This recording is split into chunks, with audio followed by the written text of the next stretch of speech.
بسم اللہ الرحمن الرحیم۔ السلام علیکم ورحمۃ اللہ وبرکاتہ۔ پانی کا زیادہ استعمال۔ اگر آپ کمر کی چوڑائی کم کرنے میں سنجیدہ ہیں تو زیادہ پانی پینا بھی اس کا ایک بہترین ٹوٹکا ہے۔ پانی خون میں شامل ہوتا ہے اور چکنائی کے سالمات کو گھلاتا ہے، جبکہ زیادہ پانی پینے سے بدن کے زہریلے مرکبات خارج ہوتے رہتے ہیں۔ نہار منہ لہسن کا استعمال۔ ہر صبح دیسی لہسن کا 1 یا 2 جو کھانا بہت مفید ہوتا ہے۔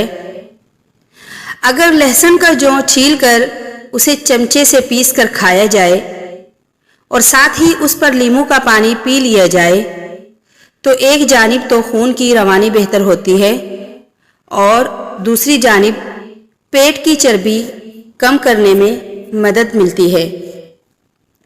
گوشت کھاتے رہیں۔ پیٹ کم کرنے کے لیے مکمل سبزی خور بننا درست نہیں، کیونکہ گوشت میں موجود کچھ اہم اجزاء کا متبادل بھی گوشت ہی ہے۔ مرغی اور مچھلی کا استعمال زیادہ مناسب رہے گا۔ تازہ سبزیوں اور پھلوں کا استعمال۔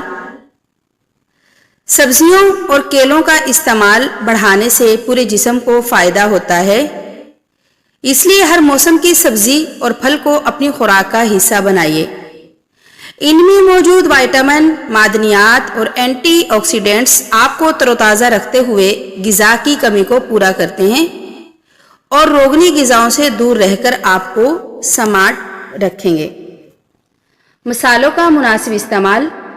بر صغیر پاک و ہند کے مصالحے جادوئی خواص رکھتے ہیں۔ دار چینی بلڈ پریشر اور شوگر میں مفید ہے، تو ہلدی اینٹی آکسیڈنٹس اجزاء سے بھرپور ہے۔ کالی مرچ، دھنیا، ادرک اور میتھی کے فائدے بھی آپ ڈھکے چھپے نہیں رہے۔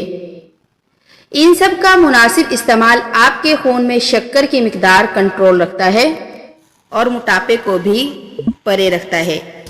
اگر آپ ایسی ہی ویڈیوز دیکھنا چاہتے ہیں تو پلیز ہمارے چینل کو لازمی سبسکرائب کر لیجئے گا۔